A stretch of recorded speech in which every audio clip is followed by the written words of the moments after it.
Who's going to talk about hyperKaehler metrics on manifolds of boundary, four manifolds of boundary. Yes, that's right. So thank you very much for the invitation. All you guys watching at home, I'm sure, happily on Friday afternoon, if you know what to do. Yeah, so we can see that Eugenie's advertising campaign worked very well this morning for this talk. So yeah, I want to talk about hyperKaehler for manifolds with boundary. So what I'm doing is a boundary value problem. So I want to start with some 3-manifold Y, and I want to try to fill it in. It's a compact 3-manifold Y, and I want to fill it into some compact 4-manifold, which is hyperKaehler.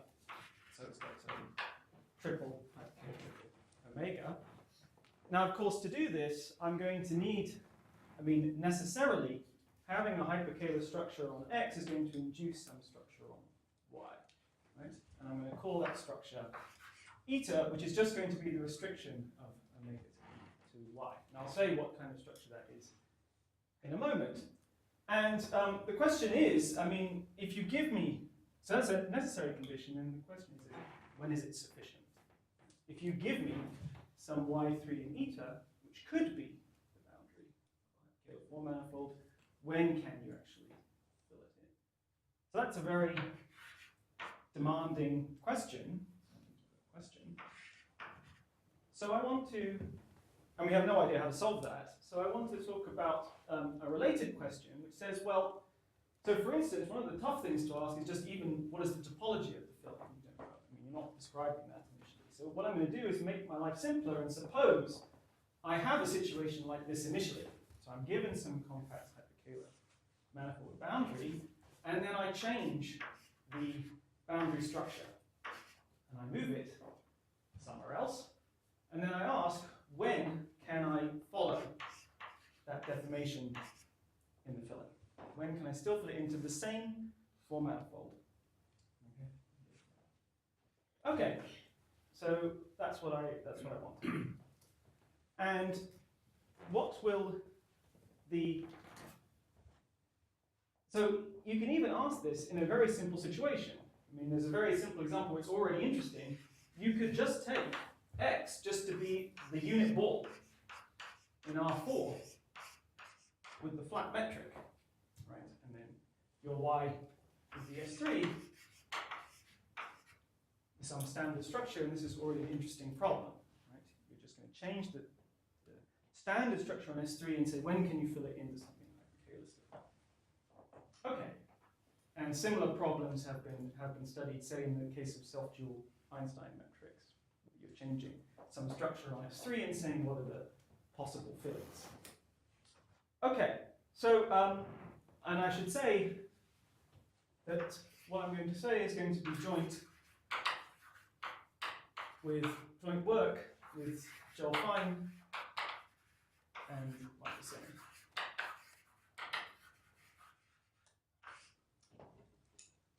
So to get a flavor of what's going on here, let me just remind you that in 4 dimensions, if you have to be hyperKaehler, just means you have, this is just a set notation, I have a triple of 2 forms,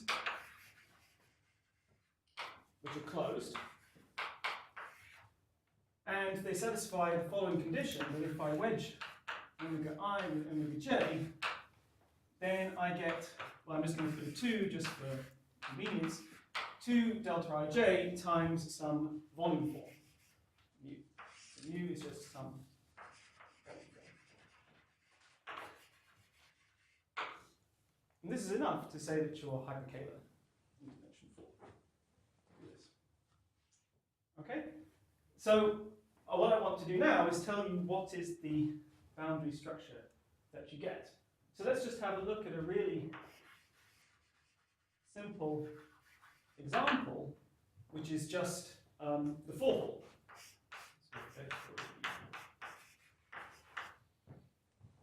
well, what does the triple look like? Well, you can write it, including coordinates, is just dx0 wedge dx1 plus dx2 wedge dx3, etc. So you can write it, that's one way to write it. But of course, that's not well adapted for this. We want to write it in polar coordinates. So that's just r dr wedge sigma 1 plus r squared sigma 2 wedge sigma 3, where sigma 1, sigma 2, sigma 3 is just standard left invariant coframe on S3 thought of as SU2. Okay, so hopefully I'm not telling you anything you don't know. And so the structure you're going to get, of course, this tells you, etc. You can cyclically permute and get the other omegas. So what you see is that omega restricted to S3, which is just this eta, is the triple sigma 2 wedge sigma 3, sigma 3 wedge sigma 1, sigma 1 wedge sigma 2. So what is this? What are the properties of this triple that we should take? What should we notice from these? Well, obviously there are two forms. Okay, fine. It's a good start. They're closed. Again, that's not so surprising, given that the thing is closed. And they're independent from each other. Right? So they define a trivialization of lambda 2. Right? So this is a framing for lambda 2. And in fact, that's what's always true. Right? That's the structure that you're going to get each time. So if you have x4 hyperKaehler with boundary y3 eta, then what that means is that eta is a closed framing for lambda 2.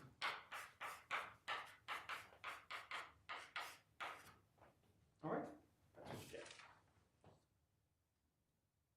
An equivalent thing you could do, as you can see from this example as well, equivalently, if you don't like framings for lambda 2, if you're given a unit normal, n, then n contracted with omega is going to be a co-closed coframing on the free manifold. Right. That's because the omegas are self-dual. Because the omegas are self-dual, this is going to be a co-closed coframing. As omega is star omega. So what is a unit normal? Sorry? What is a unit normal? What is a unit? Well, unit normal on the boundary. You haven't mentioned a metric. Ah, okay. Well, that's Metric because on the manifold. the metric on the form manifold. So these forms define a... That's right. So yeah, that's what I'm going to say now. Yep, very good. So yeah, so if you're given, so x4 omega will define for you a metric G, which is going to be Ricci flat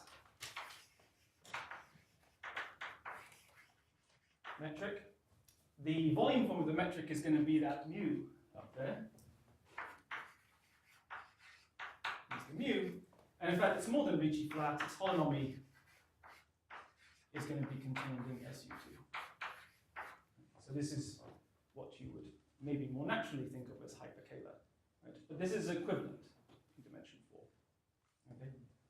So this actually brings me to something. So, I mean, it's equivalent up to the fact I can rotate. I can just do rotations of these omega 1 and omega 2. That's all that I can do. But you could ask me, well, okay, so you can replace this omega by a metric. Can you replace this eta by a metric on the boundary? I mean, the omega is equivalent to a metric. Well, that's not true. So eta is more information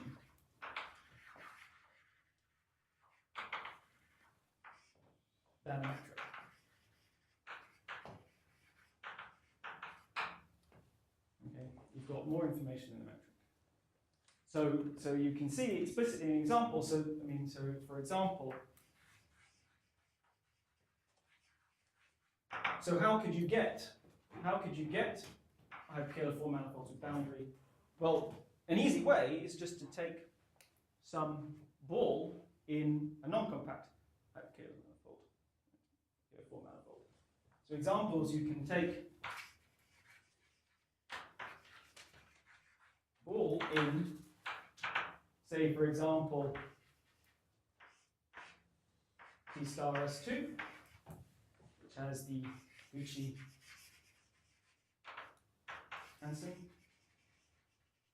metric, and of course generalizations of this, the Kronheimer AOE spaces, you can do the same thing. You can go to R4, but put the Taub-Nut metric there. And by thinking about these examples, you see that, okay, so of course, what will the boundary of the ball here be? Will be RP3, right, in this setting. The boundary here will be S3. But if you look at the induced metrics that you get on these two guys, they're actually the same. They're Berger metrics that you get. Yet the co-framings are going to be different. So you see that these co-framings are more information than the metric. And another, of course, example that we've heard a lot about, well, I wasn't here for most of the discussion, but I assume you heard a lot about, is S4 minus RP2, or its universal cover, CP2 minus S2, the T addition. Yeah, question?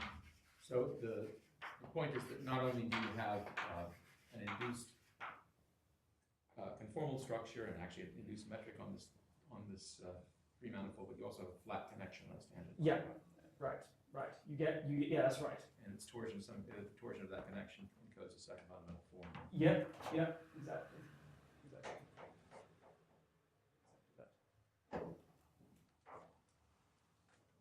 But you can, so now you can ask yourself, okay, so I can take one of these Y3s and just a three manifold and just take a co-framing. I know I can take a co-framing, right? So you can trivialize T star, but then can I always make it co-closed?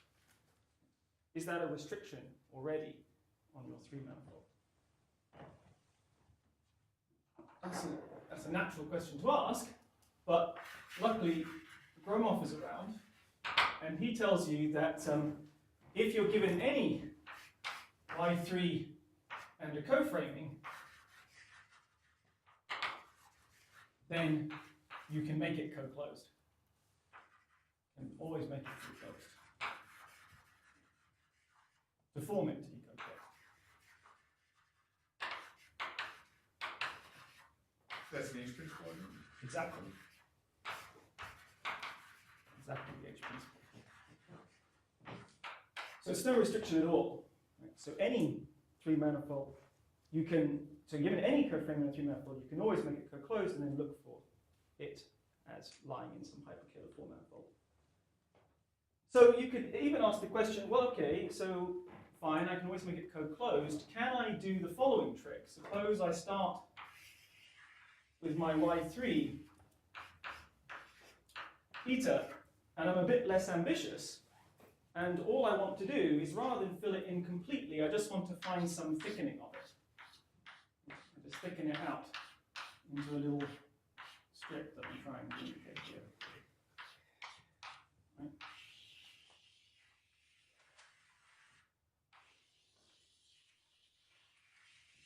So this is saying, if I'm given something, can I always realize it as a hypersurface inside the four manifold? And again, luckily there's someone very good around to answer this question, Robert Bryant, and he says that if you take any Y3 eta, where this is a closed frame of lambda 2, can be Real analytic. real analytic, absolutely. By the way, this is also the last chapter of my thesis. Can be extended, locally extended. So locally extended. Lots of these. Locally extended to x4 omega h. Right. So you were exterior differential systems, Cartan-Kaehler proof? No. Just You power just- series. you- distributed. No, it's twisters. Oh, twisted. There's a twistor CR manifold that's associated with this, and the point is that you can locally embed it, and then you get. I mean, the emphasis in my thesis would have been just cooking up an anti-self dual 4 manifold that contains the given conformal structure with the given second fundamental form. Right. Yeah. So it says it's so yeah. So But if it provided that connection is flat, then you then get a flat. you get the connection. flat guy, right? So yeah, so you can always extend any of these guys if they're real analytic to something hyperKaehler. And there's a part B which says, well, okay, maybe you don't like real analytic things. You'd rather work with smooth. Can you do it there? And the answer is no. So locally, there exist smooth beta, which cannot be extended.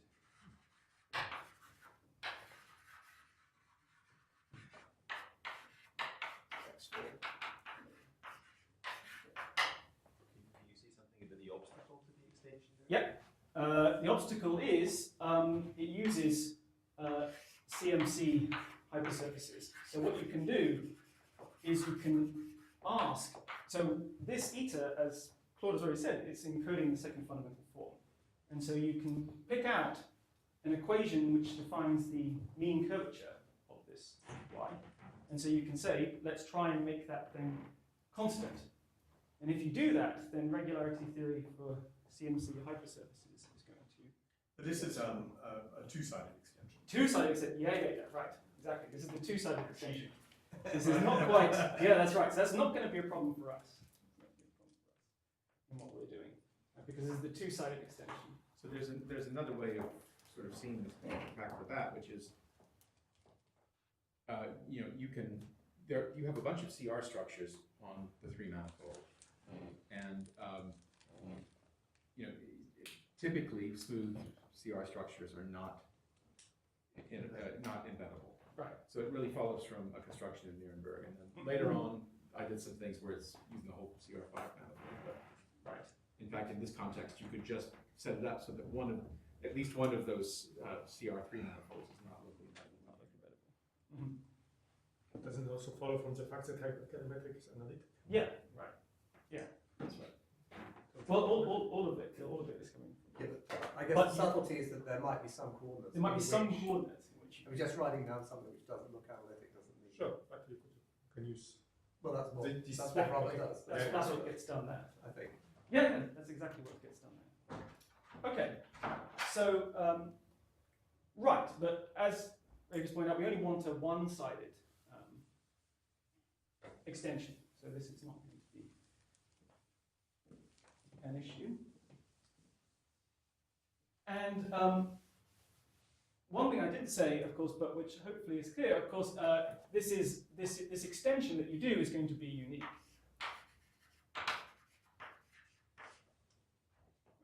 So for each eta that you choose, you should get only one hyperKaehler.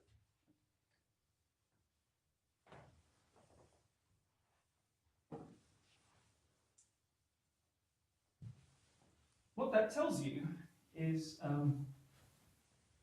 that you can define, so you can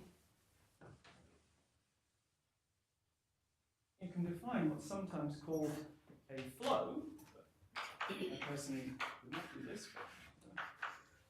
You can call it, which is that you can define a flow of these structures. So you can consider some Y3 with a family of these etas and try to construct a hyperKaehler by evolving these etas. Right? You get a flow equation, which is totally trivial to write down. So you get the following flow equation, d by dt is just going to be d of star t to t. So that will define your hyperKaehler extension. And so some of what we're saying is we're talking about this filling problem. It's going to say something about which initial values of this have some kind of existence and convergence properties for this flow. But you want to go globally in the interior. We want to go globally in the interior. So there's not just a local thing. Locally you can solve, and if it's real analytic, you can in fact solve both directions.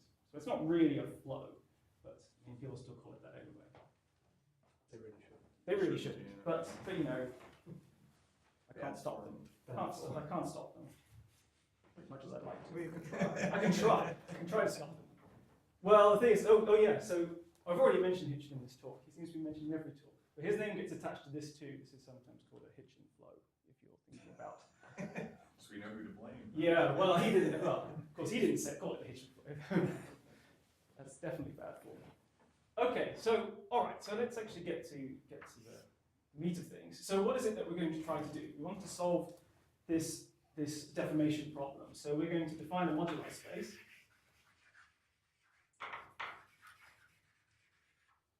So it's going to be curly M, and it's going to be the set of omega hats. And just to make my life simple, I mean, I'm going to fix the cohomology class. That's not going to be a big deal, but just makes my life slightly simpler. Just for this talk, I'll suppose it's cohomologous to my original omega. I want it to be hyperKaehler. And of course, this is a diffeomorphism variant condition to be hyperKaehler. So I have to mod out by some diffeomorphisms, of x. So of course, this is on x4 omega with boundary by theta. And of course, I have some choices about which diffeomorphisms I take, right, because I'm on a manifold with boundary, but we decide to take the ones which restrict to the boundary to be the identity. Okay? And since we're talking about the boundary values being given, that sort of makes sense. We don't want to mush them around. Right? We say those are fixed, and then we try to fill it in. Okay, and first, so we want to understand this deformation theory. So the first theorem is that deformations are unobstructed. In M, omega hats are meant to restrict to eta on Y or not? No, because there's going to be only one hyperKaehler for each eta. I want to think of varying eta, right? Okay. Yeah. If I fix eta, then I know I'm done. Yeah.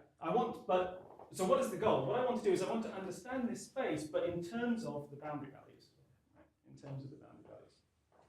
So the deformations are. Yes. Sorry, is that uniqueness result from Bryant also a one-sided? I mean, if you extend it on one side, it's unique as well, because. Yeah, I mean that's fine. If there is an extension, it will be unique. Even if it's just a one-sided extension. But I mean, if Brian's only working in the real analytic category, you need a better theorem. Yeah, it's not going to follow from Bryant's theorem. Yeah, But the point is, it's actually an analytic theorem for CR manifolds. Okay. Yeah. Sure. It won't follow from Yeah, this. Oh, okay. But it is true. Okay. Nonetheless. So deformations are unobstructed. So that means that your M is a manifold. And every infinitesimal deformation, i.e. every tangent vector to this manifold, can be integrated up to a genuine deformation. Now, unlike problems like where because we're varying the boundary values, this is going to be infinite dimensional, this guy. Right? Because it should be determined by the boundary values, which is some infinite dimensional space. So M is a manifold, and what I want to do for the rest of the talk is explain how you can understand this in terms of the boundary values. So what is the strategy for how to do this? Well, so you start with your moduli space M.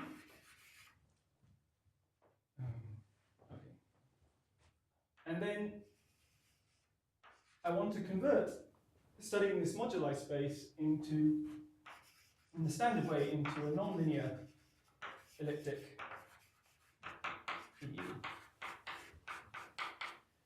So I do that via a slice theorem. Then, that word scares me, nonlinear, so I turn it into a linear PDE, but in fact, more than that is actually Dirac equation, Dirac operator. So how do you do that? You just use the implicit function theorem, right? Just linearize. And then you're in good shape. So now you're going to know what the answer is. Well, some of you already know what the answer is going to be. Well, if you've got yourself to a Dirac equation, that means you're in the realm where you can use a Tia-Patodi-Singer.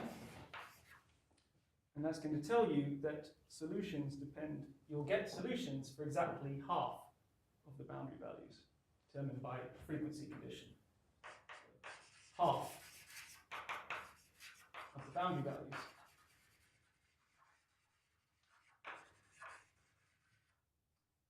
Determined by a frequency condition.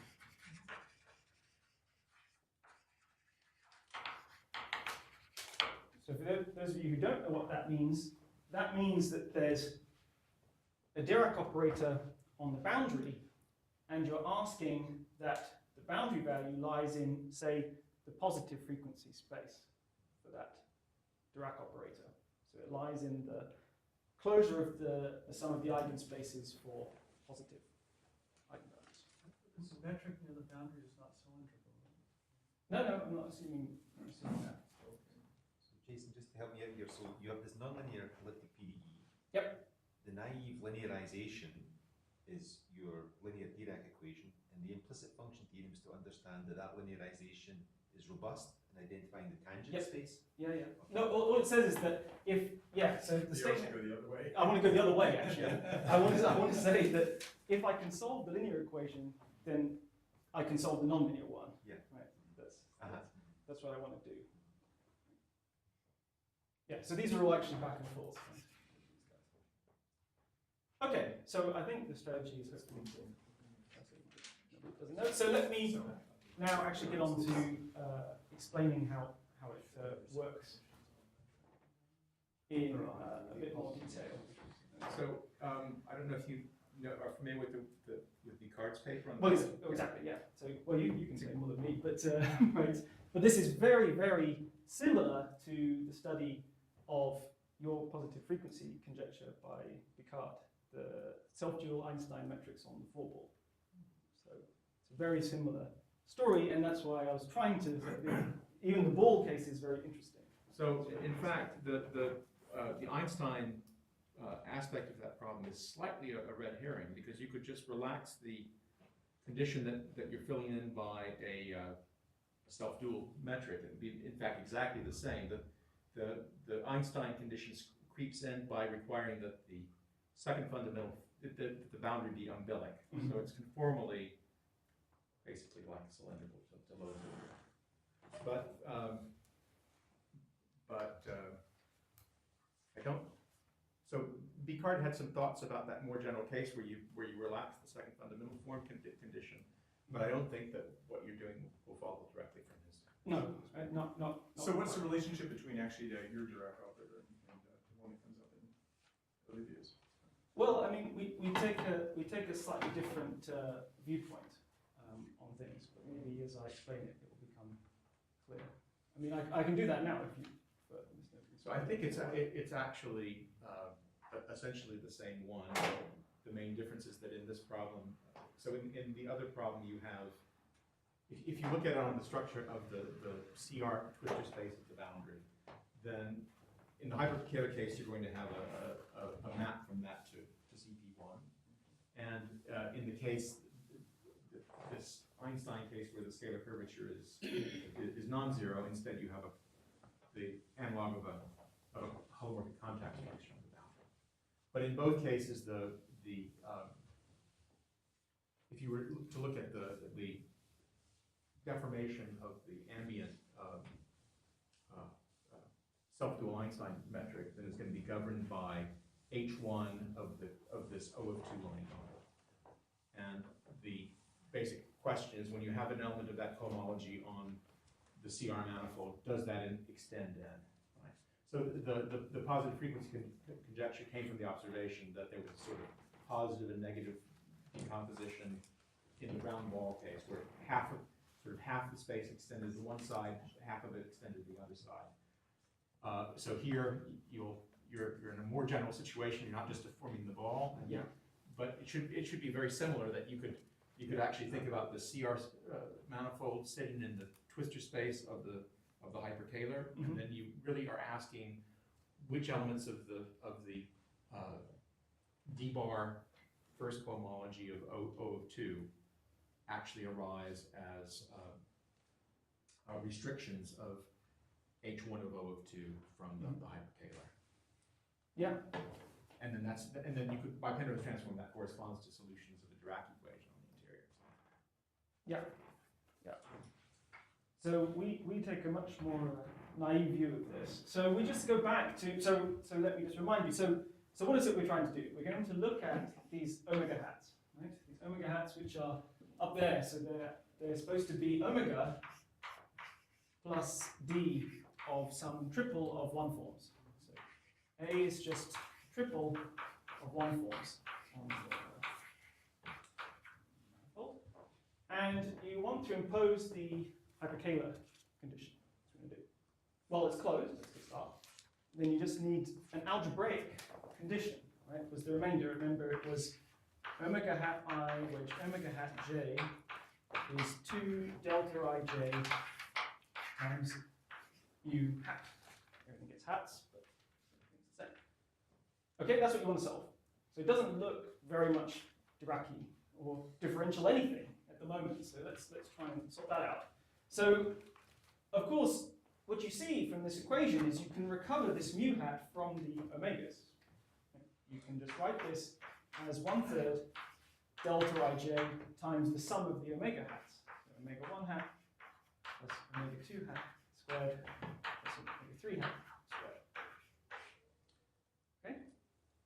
So now you get yourself an equation. So hopefully you won't be too upset by this. I'm going to divide by that form.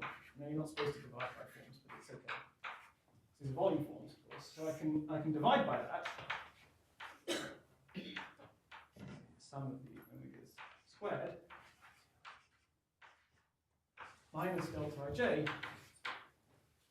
is equal to 0 is going to be my equation. That's going to be the equation I want to solve. So this is a 3x3 matrix of functions, right? This thing.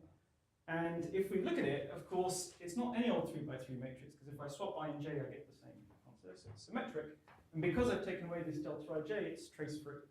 So this is 0 in trace-free symmetric 3x3 matrices of functions. Okay, so that's the equation I want to solve. And it's a nonlinear equation, because if you put these dA's in it, you're going to get some quadratic terms on the top, quadratic terms on the bottom. It's only a nonlinear equation. So let's linearize it. Right? Linearize this equation. And what will you get? Well, you'll get omega I wedge dAj plus the same thing the other way around and divide and so on. But what is it going to be? Whatever the answer is, it better be trace-free and symmetric. So it just has to be the trace-free symmetrization of this matrix. Right? Or if you prefer, you can think of this as an inner product if you want to turn it into functions. Those inner products, that thing is now a 3x3 matrix, and you want this to be 0. Another way to say this is 0, which is equivalent to saying if I take dA and project it to the self-dual forms, that I can write as a 3x3 matrix in the omegas, and I want to take its trace-free symmetric path. So that's the equation. So that must actually be the linearized self-dual Lemma curvature. Mm-hmm. So that's what you want to solve.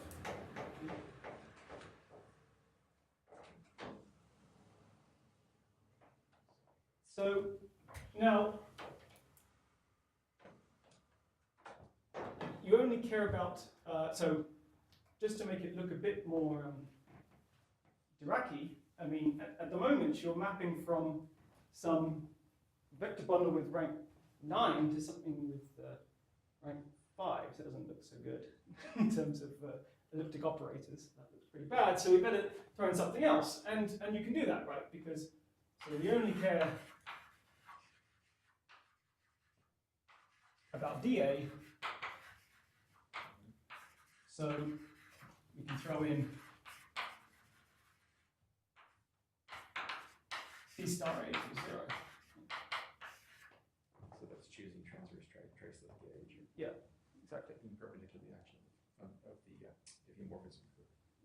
Well, not diffeomorphism, just adding df to my a's. I haven't killed the diffeomorphisms yet, but my a's I can add df to them. I see. Right, Yeah. that's I haven't killed off the diffeomorphisms yet. Okay, but I can certainly do that, right? So then this becomes then the linear equation is just S20D plus D star A equals 0. And that's all good. Tick. Okay, so that's a nice equation. Okay. So what I want to first say is, before we go any further, are there any really, really obvious solutions to this equation? Obvious solutions.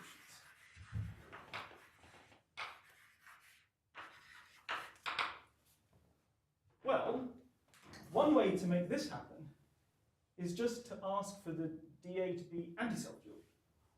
Then it doesn't have any self-dual parts, so trace-free or otherwise. Right? So why not just do that? Right? Just ask for dA to be anti-self-dual. Is anti-self-dual.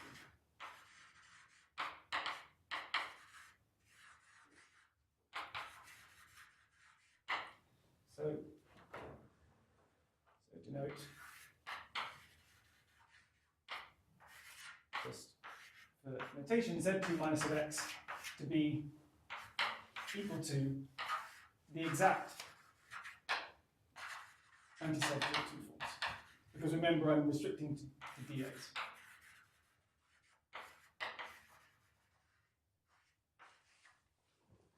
And before anybody complains that space is 0, they are thinking too much about compact manifolds without boundary. So when you have boundary, this space is very big. There's lots of those. Okay, so what I want to do is, these clearly give me solutions to the linear problem. And let's believe for the moment that you can solve the nonlinear one. So that means they correspond to hyperKaehler deformations. So what I want to do is understand this space in terms of boundary values. And if I do that, then I'm in good shape. Okay, so let me try to do that.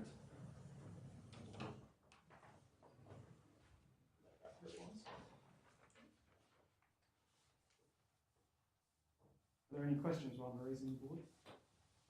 Comments or complaints?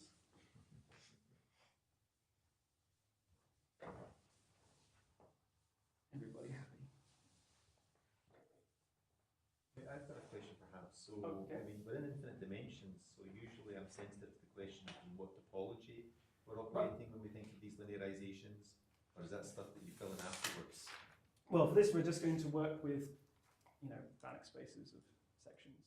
So everything's, the manifolds I'm talking about Banach manifolds. That's what I'm dealing with. And is there any L2 structure in there? beyond Yeah. I mean, we're going to work with things, L2 with, a certain number of degrees of differentiability.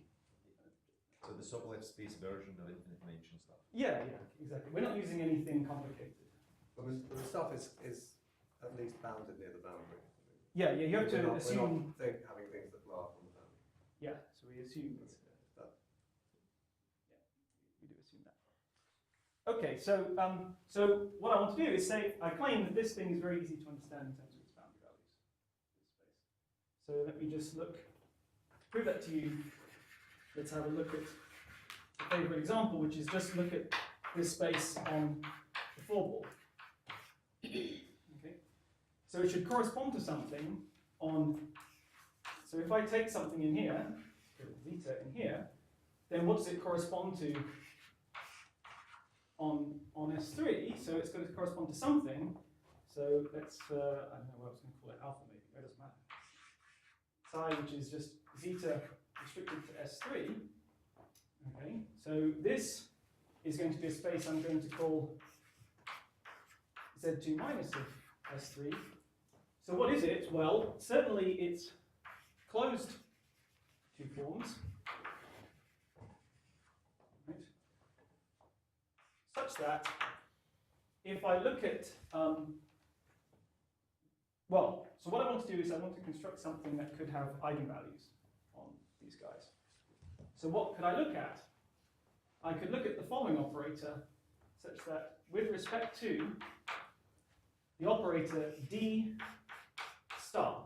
So if I take a 2 form, take star of it, I get a 1 form, I take D of it, I get a 2 form, this thing can have eigenvalues on these guys. And you might say that doesn't look very elliptic, but remember I'm acting on closed things. So it's okay, this has a nice spectrum. With respect to this has, because I put the minus there, negative frequency.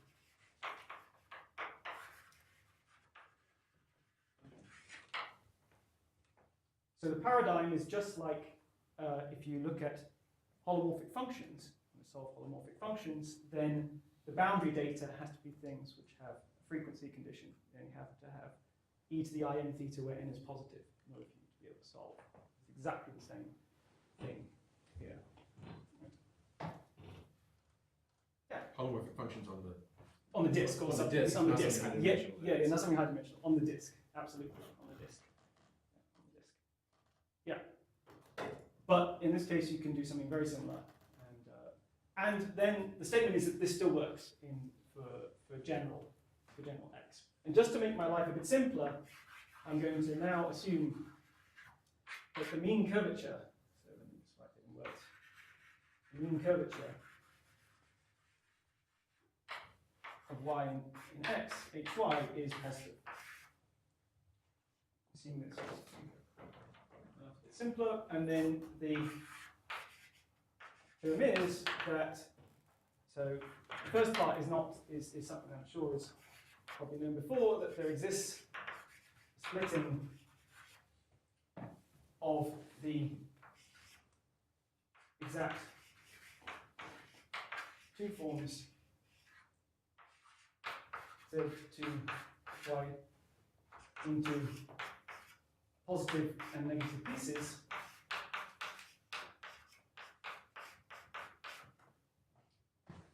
such that the map from Z2 minus of X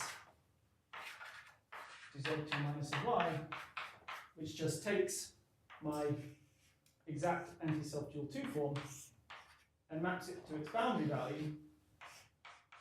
Now its boundary value might not always lie in this space, but if you project to that space, so this is a projection, then this is an isomorphism.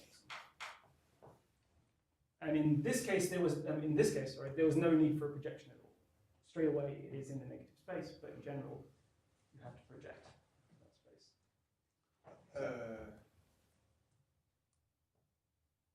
Sure it's not true up to a finite dimensional amount? No, so that's why I made my life simpler. Yeah. Yeah. Otherwise, yes. Yeah. That gives rise to a vanishing theorem. Yeah. There's a vanishing theorem. Just to make my life simpler. But yes. Okay, and then the statement is that there exists an injective map from some open subset of the triples of exact anti-self-dual 2 forms into the moduli space. So what is that saying? That says two things, actually. It says, first of all, that given any of these guys, any of these exact anti-self-dual things that are small enough, then I can always find some hyperKaehler extension, and also that if I take two different anti-self-dual guys, they can't differ by a gauge transformation. They can't differ by diffeomorphism. They're all different, even up to diffeomorphisms.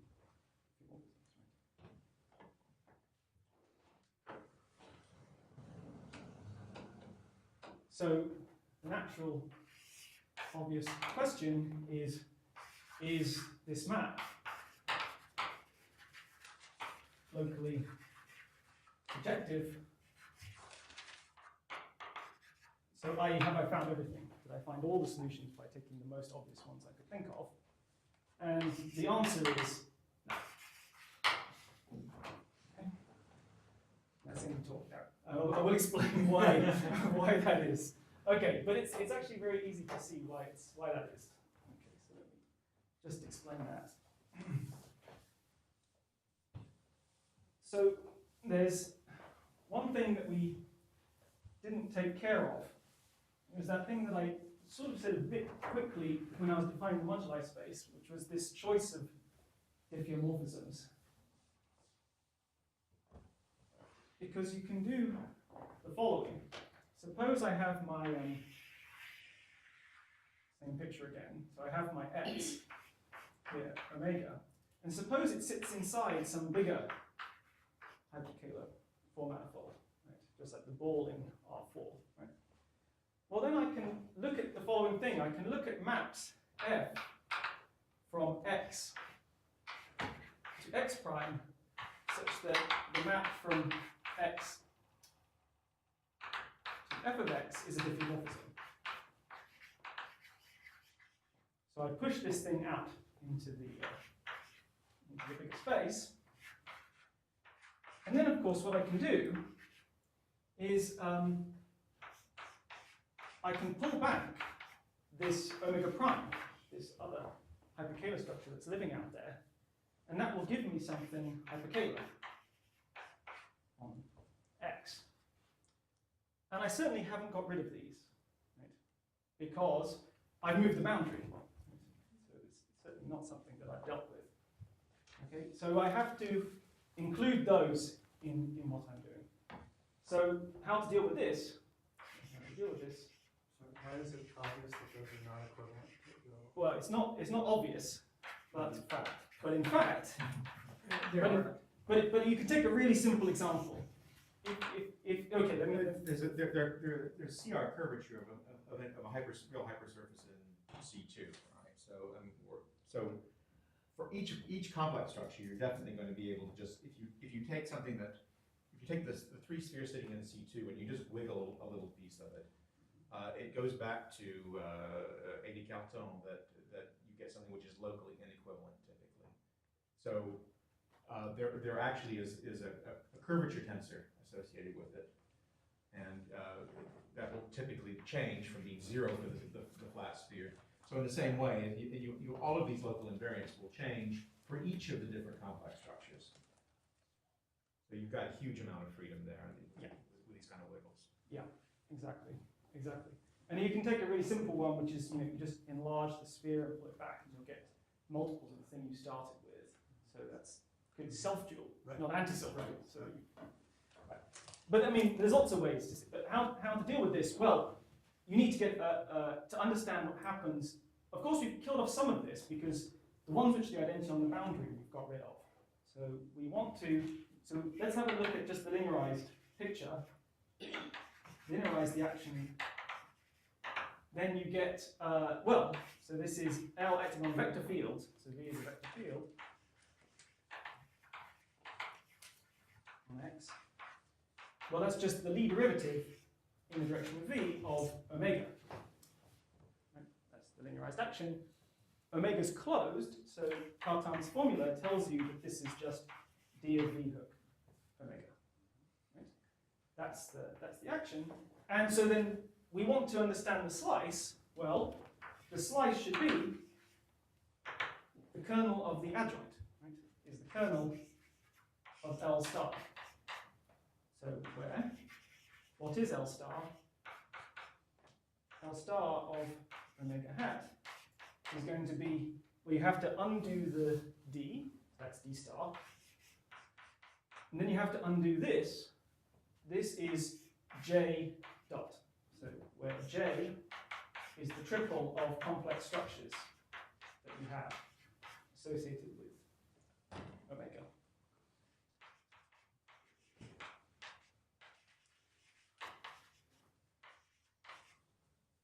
Right. So this is a triple of one forms, and you can hit each of them with J and add them up. First one by J1, add them up. Okay, so that's what the slice is. So you know that what you've got left over then must be vector fields whose L of V still lie in this slice. That's what you've got left. That's the thing that you haven't got rid of at the linear level. You said something that confused me. Is that a triple of forms, or is that? This is a triple. sum? This is a triple. Of You said one. you've summed them up. Well, the dot there. I'm taking the dot product. Okay, so let me explain L the star thing. of that triple ends up J in vector. J dot A is J1 A1 is iterated, yeah. Okay. Is iterated. And L So the star result goes is- into vector, it goes into vector fields or one forms. So this is now a vector field, a single vector field, or one form. It's a single one form. This object is a single. Okay. Yeah, this is a one form. Because I've added them up. So it is going back to where I started. So then this leads you then to find, so let me push this up. This is where I'll stop. So you define curly K to be the vector fields,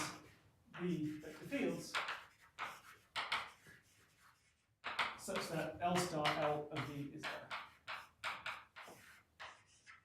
And this will exactly parameterize the things that you haven't caught yet, is the statement. So this is the theorem, but now you've found everything. So the tangent space to the moduli space is the triple of anti-self dual guys plus this set. So this K or kappa, whatever the Yeah. letter is, it morally means that you haven't really deformed the hyperKaehler manifold. You just deformed the way that the three manifolds is in it, whereas the Yes. others are really ambient geometric deformations. That's right. That's right. That's right. That's right. But this is not a direct sum. Okay. So there are some of these guys which do come from this kind of behavior. So some of these actually do come from this pushing out. In fact, there's a big intersection of these two guys. So you can in fact Even in the generic case, I mean, certainly in special cases, if you're deforming away from flat right. space, it Well, would be big. But Yeah, well, let's have a look. So if you take so K, okay, so this L star L business is essentially the Laplacian. Okay, that's the a plus operator. So in terms of boundary values, I can just prescribe any vector field on the boundary and solve. Right. So if I want to count, how big this space is. So okay, so this space is going to depend on a choice of vector field and a normal component. I mean, this is a vector field restricted to the boundary that comes from the boundary. It has a normal component as well. So that's 4 functions of 3 variables that you've got here. Right. So how many guys do you have here? So this is the last thing I will say, I promise. So this depends on, well, so these guys depend on negative frequency things with respect to D star. So these are closed 2 forms. So that's going to tell you it depends on, each of these depends on 2 functions of 3 variables. And you've got 3 copies. So the whole thing depends on 6 functions of 3 variables.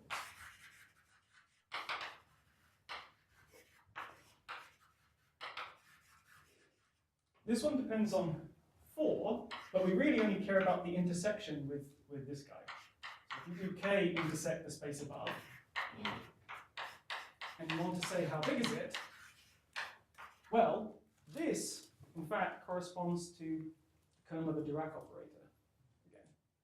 So this depends on 4 functions of 3 variables, with frequency.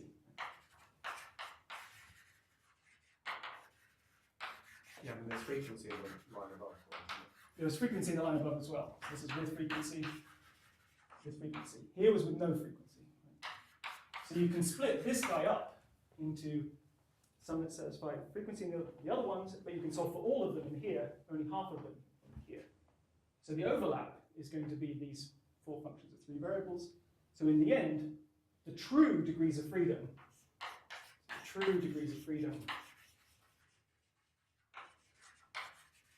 squeeze right in at the end, is 2 functions of 3 variables.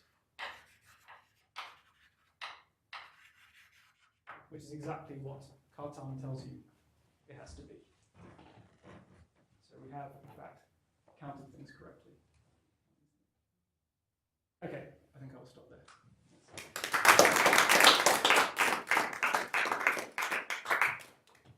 Questions, comments?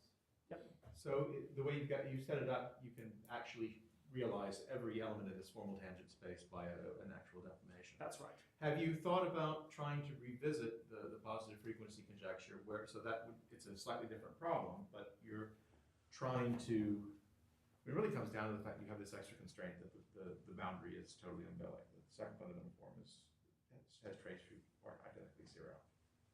But I mean, this is Picard's proof definitely depends on symmetries of the specific. You're starting with the ball, and you don't seem to be using anything like that. So you might actually get a much better result. Yeah, I think we should be able to tackle. I mean, Yeah, I mean, I've talked about this with Joel, and I think using his formalism of perfect connections and stuff like that. So yeah, it's on the agenda. It's very very promising. Yeah. So the degree of freedom, maybe you've explored it, of deforming the boundary too. So maybe that's partly what you're referring to. So how rigid are these structures with respect to deforming the boundary, not just the boundary condition? And the second thing is, what about smoothness conditions? Can you consider boundaries which are not smooth? oh well, we haven't thought about that at all, right? But in terms of this involves in some sense moving the boundary. That is encoded in what we're doing. We are already allowing that. But I mean, it's not quite your question, but almost. I mean, we haven't written out details, but almost surely, you could choose deformations. Yeah, I mean, Jason didn't say quite what the definition of curly M is. So there's a degree of Sobolev regularity at the boundary. Yeah. So you could get things which are of degree S up to the boundary, of regularity S up to the boundary, which definitely do not continue beyond. I'm sure of that. That's right. So this is something that I didn't get round to saying. If you care, I mean, you can. Yeah. So a lot of these, will not So continue the past. boundary will be a natural boundary for the hyperKaehler structure. Yeah, we can do that. Yeah. But you could also ask about ones that extend beyond, which was what Eugenie sort of mentioned. Yeah. Asking these that extend beyond. And you can also ask, I mean, just because we're here, so you could ask what happens if you take things with the wrong frequency. They don't extend, right? But you can see that, for example, you can see, suppose you take the wrong frequency on S3, and say what happens? Well, what you try to do is you try to make the Iguchi-Hansen metric, which has this S2 in it, and that's what you're trying to develop this inside. Of course, it won't work because because there isn't a hyperKaehler metric that looks like Iguchi-Hansen with S3 as the boundary. But with RP3, it's okay. One thing you didn't touch on, because of course maybe that's the sort of fully nonlinear problem, but the solvability for the general problem. Right. You're characterizing the tangent space around a given solution. But what happens when you deform, again, following the existence of this free direction? What type of singularities get generated once you start approaching, quote, non-existence? What breaks down? Oh yeah, well, we have nothing like that, right? I mean, implicit function theorem just tells you there is some what breaks sort down? I'm just thinking, is there any understanding of where failure occurs and why? No, I mean, there's nothing like that. So you do believe in sometimes as a generic global existence result waiting to be shown that you can actually. Well, I know, well, categorize. that's what I said at the beginning, that we're nowhere near that. Right? We'd love to have some statement that says something like, if you have a structure with these conditions, then you can fill it in. Have you thought about any a priori estimates if you do it? I mean, presumably there must be one parameter families of boundary data which will correspond to some Yeah, bubbling- customers. bubbling Yeah, up. yeah, that's right. So I mean, There's certainly those. Yeah, and I those mean, you can see explicitly. yeah. So there will be phenomena Yeah, so it's- corresponding So to. bubbling would be the obstacle. So essentially. that's why I said we're trying to develop this as two. You'll see this, Yeah. the singularity Well, appearing. you know, that will certainly happen. There could be worse. Yeah, that's one example where you can see, and you can solve it completely, because it's just this ODE, in fact. I mean, this thing that I wrote down, this flow equation, will tell you exactly how long we can solve for it. So. Yeah. Supposing I take a compact Riemann surface and I go for the unit Mm-hmm. can I fill that in with the hyperKaehler metric? You certainly, Sometimes. you can certainly fill it in with the self-fill metric. Because it actually just, but if you don't specify the metric on the Riemann surface, you say, take the hyperbolic metric times circle, then it has a canonical. Oh, circle level. Yeah, so actually, if you take just the product. Circle and the cotangent. Yeah, so it's slightly easier with the product bundle, but you could do this too, I think. So if it's the product S1, then you could think of that as sitting, but it has to be the right length, but yeah, that's not the problem. So if you take just a hyperbolic Riemann surface times the two-sphere, then that's anti-self-dual, it's conformally flat, in fact. So you take a curvature 1 two-sphere, curvature -1 Riemann surface, take the product, that's conformally flat, right? So in particular, now in there, you can take circles of any diameter, and now you've just filled in that product. And that's the unique anti-self-dual fill-in that you would get for that metric. Now, so the only remaining thing is, can you now choose the conformal gauge that makes that anti-self-dual? I suspect the answer, locally you can, but I don't think you can globally. But what about hyperKaehler? Yeah, that's what I'm saying. If you want to make it hyperKaehler, I think you're going to have a problem finding the right conformal factor.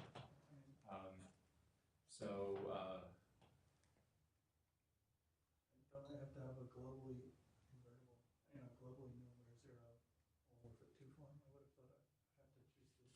Yeah, so that's right. So the essential problem is that Can you use the Calabians? That's all? no, but C1 is not 0 for this manifold. Well, you get some non-linear So- difference. If you use the Calabians, I'll tell you, you get some non-linear So equation that I don't just know don't think that. anything about, so Yeah, I'm asking.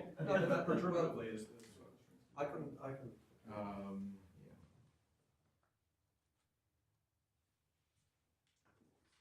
Anything else? So the main thing is that the problem I just gave you the unique solution for is a weaker problem, right? It's just setting the Weil curvature to be anti-self-dual. Right. Now that will be absolutely the unique filament. Okay. So the only question is, can you now scale that to have a flat? It would actually have to be a flat metric because it's got W plus equals W minus equals 0. I don't think that bounds So a you're flat doing the metric. product with the circle? Yeah. Oh, okay. So I think the answer is that you won't be able to find a global. You could find local conformal gauges in which it becomes flat, but globally not. But for the circle inside the cotangent bundle. Yeah. Well, there That's you have a. actually interesting. In fact, you could just. Is this not related to what Olivier was just saying about? Folded. Isn't he doing something like this? Were you here for his folded hyperKaehler metric? I mean, you might be able to get. Oh, yeah, singularity. that's right, yeah, Singularity. I think you can do hyperKaehler so that it degenerates at the boundary. Anyway, we can talk about this. You can watch it Yeah. online. You can watch It's a good lecture. So you described sort of a class. And I think that's exactly what you're discussing.